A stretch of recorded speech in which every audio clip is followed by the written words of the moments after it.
Technical issues. So, welcome to the Female Nutrition FPP edition. As I explained before, basically, when working with female clients, when we figure out your calorie deficit, because your calories are so much lower than, say, for example, a male client, it makes the flexible dieting side of stuff a lot more challenging. So what I want to do is go through a specific training where we talk through how to make better food choices so that you are able to eat foods that you still enjoy, but they're a lot more nutrient dense so that you are making the most out of the calories that you have so that you're not feeling hungry and then finding you're falling off plan. So first things first, when it's, so we've got the table of contents. So in terms of fat loss, which is predominantly what we're going to be focusing on here, I've got a whole different kind of presentation when it comes to like muscle building, but specifically for fat loss, the 5 areas kind of we're going to focus on today are going to be calorie deficit, essentially how we work this out for you, the problems for female clients, some quick solutions, and then resources for you guys to be able to use to help you along the way. So when it comes to fat loss, everybody bangs on about calorie deficit. Like there's a big thing about kind of like calorie counting, or I don't want to calorie count, just because I think if you go back 20, 30 years before we had like apps and stuff to help us out, calorie counting was a ball ache because you had to look at every single packet that you were eating, you had to divide it by serving size, you had to do loads of maths on a little bit of paper, and it was an absolute pain in the arse to do. Nowadays, with technology, you've got apps on your phone. So for those of you that are in the program, you have the Fit Parent Project app. It's got a barcode scanner in there. You can take pictures of your food. You can scan the barcodes, and it makes tracking food a lot easier. And it will do all the maths for you. So if you make sure that you set your targets in the right place, it will track the foods that you're eating and therefore tell you whether you are hitting your goals or not. Now, the problem with a lot of these food trackers, especially things like MyFitnessPal, is they let you pick the speed at which you're going to lose fat, and they also add calories back in for exercise. And that can get really confusing, so especially if you go on them and you say, right, I want to lose 2 pounds a week for the next 12 weeks, and it's sitting on like 1,200 calories. It's way too low. So a calorie deficit is simply less calories coming in than going out. That's all it is. But it's the fundamental foundation of fat loss. So I can't remember the name of the law, but it's the law of thermodynamics. Energy can neither be created nor destroyed, only transferred. Fat, body fat, is a store of energy. So if you have excessive amounts of body fat, it means more energy has been going into your system than has been going out over a period of time. And therefore, you have then stored that excess energy as body fat. So in order to reduce body fat, we have to get your body to a point where less energy is going in than coming out. Now, the human body isn't a set of scales. It can't just be, it's a little bit more complicated than eat less and move more. But on a fundamental basis, that's what we're trying to achieve.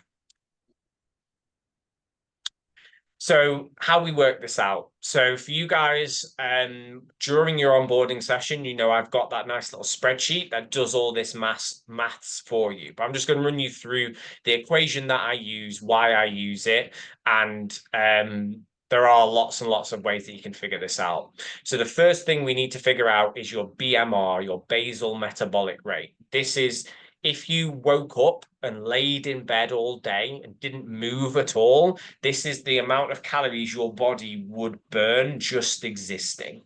So to figure that out, it's 500 plus your lean body mass, which is your body weight multiplied by your body fat percentage. So if you weigh 100 kilos and you have 25% body fat, your lean body mass would be 75. That's essentially how we figure out. I've just used nice round numbers there. We would then multiply that by your activity levels. So your activity levels, the easiest way to quantify this is by steps. So most of you have mobile phones, I'm assuming. Mobile phones, you can download apps. Most of them have them downloaded by default. So if you're on an iPhone, if you go and activate the iHealth app, it's been tracking your steps for you in your background without it being activated.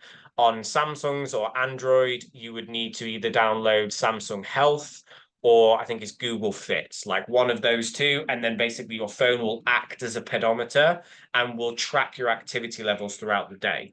So what I will normally do is, again, during the onboarding process, I'll ask you what's your average steps per day over a week, and then we'll categorize that. So from like 1 up to about 3 to 4,000, your activity multiplier is going to be about a 1.25. Whereas if you were at like 12,000 plus, it'd be 1.75. So that's just your general activity. And then that will give you your total daily energy expenditure. So we take that number and then we multiply that. That's not by activity levels, by the deficit we want to create. So if you want to lose weight quickly, you'd go for a 25% deficit. If you want to a more slow and steady approach, it's about 15%. By default, I tend to go about 20%. So it's right in the middle. So it means that you're going to be losing fat and weight at 1 to 2 pounds a week as an average is what I'm aiming for, which is not a super aggressive deficit, but it's not a super easy deficit either. At the end of the day, you guys give me 12 weeks in order for you to be able to see results. So we need to be semi-aggressive with how we are pulling off body fat. So the problems for female clients. Generally, you tend to weigh less than men. So men are taller, they have more muscle mass, they will generally weigh more. So off that equation from here, because we're basing your calories off your lean body mass, if you have more lean body mass, you get more calories. Generally, you have a higher body fat percentage. This isn't anything against women. It's just even at the same levels of leanness, your body will be at about 10% more body fat than a male's, just because of how hormones interact, etc. Women need more fat on their frames than men do. And because of this, as I said, calories tend to be a lot lower, and this makes flexible dieting harder as you have a lot less wiggle room for errors. So again, if somebody's on 2,500 calories a day and they have a pizza, so just pizza from Morrison, something like that, you're looking at say 5, maybe 600 calories in that. That's only going to be a quarter of that person's daily amount. Whereas somebody who's on 1,500 calories having the same 600 calorie pizza, it's going to be nearly half of your day's calories in one meal. And so, as you can see, it can be a lot harder to be able to balance out, especially if calorie dense foods is coming in. So you just got a lot less wiggle room to play with.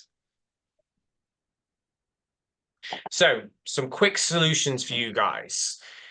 Maximizing your energy through NEAT, which is your non-exercise active time. So getting those steps up. If you're averaging between 3,000 and 4,000 steps a day, if you can get that up by 10 to 20% week on week, every 1,000 steps you do is an extra 40 calories burned on average. So if you can do 10,000 steps in a day, it means that you're going to burn through 400 calories without doing any form of weight training or anything like that. So it means that you, again, have got those extra calories to be able to play with in order to create that calorie deficit, which means we can actually give you more food because you're moving more. It means you can burn more. So again, those guys on the program, you know that when we create your program, we make your deficit from your steps, your weight training, and your food. And that's kind of where we start. And the first things we're always going to try to do is we're going to maximize energy out up to where is convenient for your lifestyles, as well as what you can fit in a day. For some people, getting a 1 hour walk in isn't going to be very convenient for them to do. Whereas simple things like when I go to the supermarket, parking at the far side of the car park rather than right next to it. When you go to work, rather than parking like right on the on-site car park, finding somewhere that's about a 5-minute walk away, which means you're going to tag 5 minutes of walking onto either end of your workday. Little simple things like that can really, really have a profound effect over the long term. Breaking up your day with movement every hour. So anybody who's got a smartwatch will know that it will buzz at you if you are sat down for a long period of time. So just simple things like if you're sat at a desk, go in and getting a cup of coffee, but go into the kitchen on the far side of the building, or using the toilet on the far side of the building, just getting up on your feet and moving around. Other things like getting standing desks that adjust from being seated to standing, because when you're standing, you'll tend to shuffle around, and that actually does count towards your steps if you're kind of like moving from side to side and shuffling. Things around food, so go for less calorie dense options for carbohydrates. So think rice over pasta and like fibrous vegetables. So they tend to, when I group foods, I don't like labeling foods healthy and unhealthy because I think it creates an unhealthy relationship with food. Whereas if I label a food, I'm labeling it as per gram. Has it got more nutrients in it, or has it got more calories in it? So is it calorie dense or nutrient dense? So pasta is one of those things, especially people that come from like a Slimming World background. Pasta's a free food. Now, if you look at the nutritional values in pasta, it doesn't have a lot of nutrition in it, and it's very, very carbohydrate dense. So if you look at 100 grams of pasta, you're looking at maybe 60, 70 grams of carbohydrate. Whereas if you had 100 grams of rice, it'd be somewhere closer to like 20 grams of carbohydrate. If you look at couscous, things like that, it's all very, very similar. So it's starting to look at the density of the food. So one thing that gets a bad rap nowadays is white potato. Like you can have 200 grams of white potato and get the same amount of carbohydrates as you would in about 50 to 60 grams of pasta. So it's about looking at packaging, looking at carbs, fats, and protein levels per numbers of calories, as well as just calories and protein. So calories and protein gives you a very good baseline to start with, but it's also about expanding your knowledge when it comes to nutrition and understanding that not all calories are created equal, how they react in your body, how full you're going to feel after them are all very, very different depending on the foods that you intake. Looking for plant-based forms of protein to bulk up main meals, so beans, lentils, and pulses. So we're taking a leaf out of our vegetarian and vegan friends book. Now, if you, again, are using like rice and pasta as your main carbohydrate source, if you could replace those with like beans and lentils, so a bean and lentil salad, you're not only getting a decent chunk of fiber as well as carbohydrates in there, they all come with a portion of protein with it. Like if you look at the plant-based protein sources, they tend to be really, really high in fiber, really filling, and it will bulk out the amount of protein that you get. One thing that I find a lot of female clients struggle with is hitting those protein goals. So when we set your protein targets, ideally you're looking at 2 grams of protein per kilo of body weight. So if you're taking a 70-gram female, that's 140 grams. Whereas if you look at the average amount of protein the average female's eating when they first come into the program, it's probably between 40 and 50.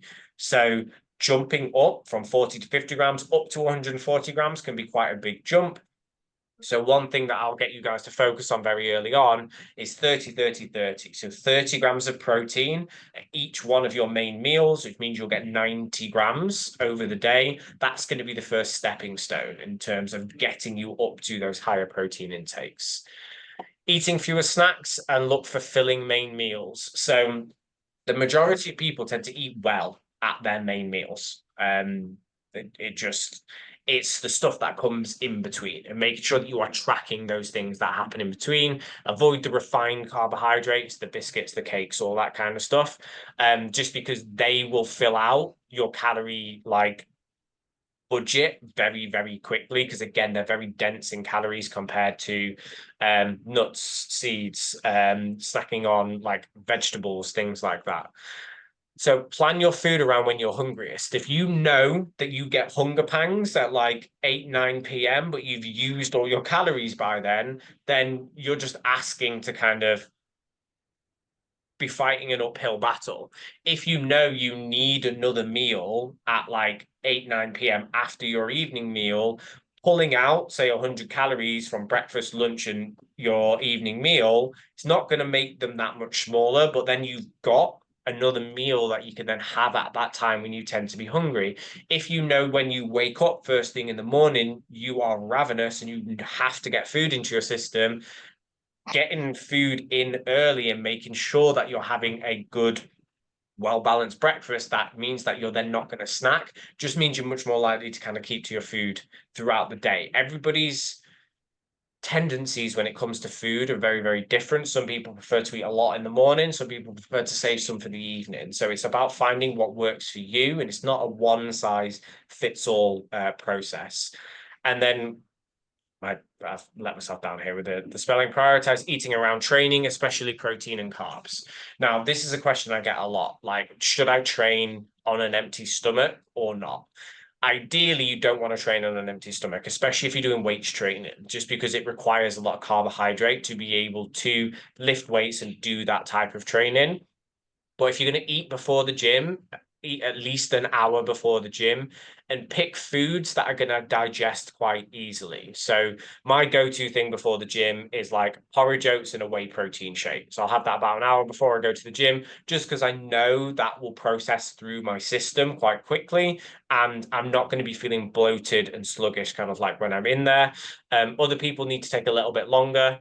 But if you train like first thing in the morning, like 5, 6 a.m., and you don't have time to get a meal in before you train, what you want to do is take some of those carbohydrates and put them into your last meal in the evening. Now, I know there's a common myth that you shouldn't eat carbs after like 7 p.m. because it'll make you fat. It's complete bullshit. If you're training like dead early in the morning, eat your carbs at nighttime. It takes time for your body to process them and turn it into glycogen and get it into your muscles anyway. And it just means you've got that store of energy then for when you wake up in the morning and you kind of get to your session. Okay, so some resources for you. So within the members area, I've just added the snack pack and In the Mood for Food. So as you can see here, this is the old branding. I have changed this branding up now. But there's a couple of different meal packs in there in terms of high protein snacks.